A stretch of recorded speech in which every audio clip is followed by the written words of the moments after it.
So hello my dear student friends, भाइयों और बहनों, आपको मेरे स्क्रीन पर उच्च माध्यमिक 2024 का इकोनॉमिक्स का पेपर दिख रहा है। भाइयों और बहनों, चलिए इकोनॉमिक्स का पेपर को सॉल्व करते हैं और देखते हैं कि आप कितना स्कोर कर रहे हो।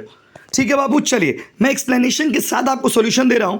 फिर भी अगर आपको कोई डाउट हो तो आप कमेंट सेक्शन में ड्रॉप कर देना। ठीक है बाबू, चलिए।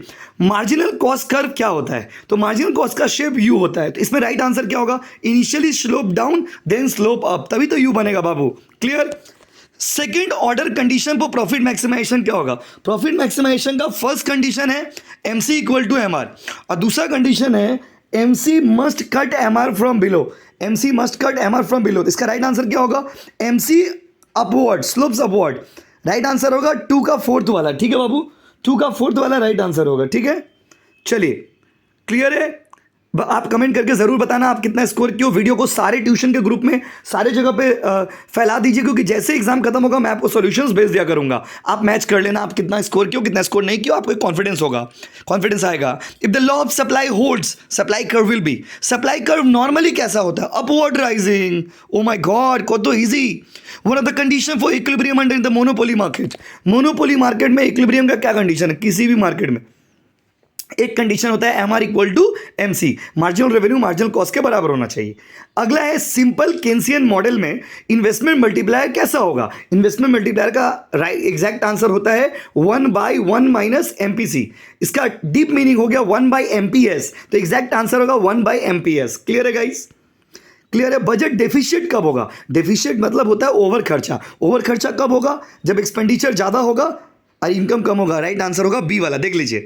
ठीक है बाबू, कमेंट में जरूर बताइए कितना सही हुआ कितना गलत हुआ। और एक दो अगर गलत होता तो कोई बात नहीं, कॉन्फिडेंस डाउन होने का नहीं है रे बाबा, पेपर बहुत ईजी था। कमेंट करके जरूर बताइएगा कि आपका एग्जाम कैसा गया। ठीक है, चलिए आगे चलते हैं।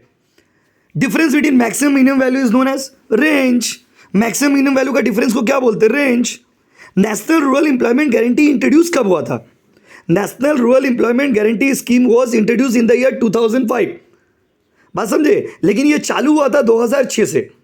तो नेशनल रूरल एम्प्लॉयमेंट गारंटी जो था वो आया कब था? ये कानून पास कब हुआ था बताइए? ये कानून पास हुआ था माय डियर स्टूडेंट 2005 में, बट ये चालू कब से हुआ था? 2006 से। तो पूछा है was introduced in the year, introduce कब से हुआ था? तो मेरे हिसाब से तो भैया राइट आंसर होगा 2006, क्योंकि इंट्रोड्यूस पूछा है। Which of the following is not associated with poverty? Poverty से रिलेटेड कौन सा नहीं है? आंसर होगा मोहल्लो निवास, क्योंकि मोहल्लो निवास इनइक्वालिटी से रिलेटेड है। इकोनॉमिक रिफॉर्म कौन से ईयर में आया था? इकोनॉमिक रिफॉर्म आया था माय डियर स्टूडेंट फ्रेंड्स 1991 में। तो जरूर बताइए, ग्रुप ए कंप्लीट हो गया। अब आप बताइए कमेंट करके कि 10 में आप कितना स्कोर कर रहे हो। ठीक है, चलो अब आते हैं ऐसे क्यों में। If the cost of production increases, खर्चा बढ़ गया, सप्लाई कर्व कहाँ शिफ्ट करेगा? खर्चा बढ़ेगा तो प्रोडक्शन घटेगा, प्रोडक्शन घटेगा तो सप्लाई कहाँ शिफ्ट होगा? लेफ्ट में। आंसर होगा लेफ्ट। क्लियर है गाइज? आंसर होगा लेफ्ट। दूसरा, in perfect competition market seller sell product at differentiated price. False. Perfect competition market में जो प्राइस उसको मिलता है ना, उसी पे प्रोडक्ट बेचता है, तो इसका आंसर फॉल्स होगा। उसके बाद oligopoly is a market which there are numerous buyer but only few seller. ये वाला आंसर होगा ट्रू। उसके बाद in perfect competition market there is only one seller. No, perfect competition market में लार्ज सेलर होता है, तो इसका आंसर होगा फॉल्स। उसके नीचे वाला देखिए क्या बोला है? लर्नर इंडेक्स ऑफ मोनोपोली में be negative. No, Lerner index का वैल्यू या तो 0 होता है या तो 1 होता है, नेगेटिव नहीं होता है। Clear guys? Dash profit is included in the cost of production.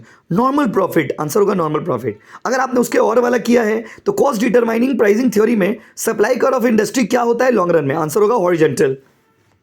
Variance is the dash of standard deviation. Dash में होगा स्क्वायर। ठीक है बाबू, बहुत ही इजी क्वेश्चन था यार, ये सारे क्वेश्चन मैंने क्लास में ही करवाए थे। Maximum value of Lorenz ratio is, Lorenz ratio का मैक्सिमम वैल्यू 1 होता है, मिनिमम वैल्यू 0 होता है, आंसर होगा 1। Range of set of observation is not based on all observation.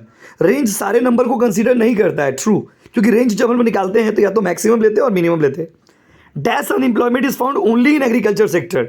Disguise unemployment, disguise unemployment. अगला आइए, according to Mahalanobis committee one of the reason of income inequality in India is tax aviation.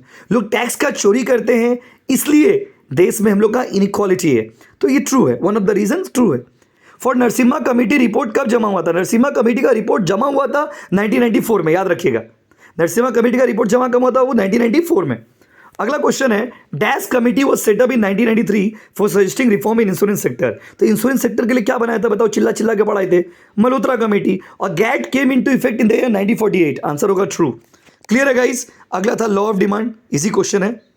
देखो अगला question, income elasticity, average cost of production, ये तो 2 marks वाला है। I hope आपने किया होगा ये सारे क्वेश्चन। गाइस मेरे हिसाब से तो पूरा क्वेश्चन पेपर में कुछ भी क्वेश्चन ऐसा नहीं था जो हम लोगों ने नहीं पढ़ा था या आपको क्लासेस में सजेशन में नहीं दिया था। 100% हम लोग का सजेशन मैच कर गया है। कमेंट करके जरूर बताइएगा और ये वीडियो को सारे स्कूल के ग्रुप में, सारे कोचिंग के ग्रुप में फैला दीजिए। कल फिर अकाउंट्स का सॉल्यूशन देंगे, ठीक है? कमेंट करो।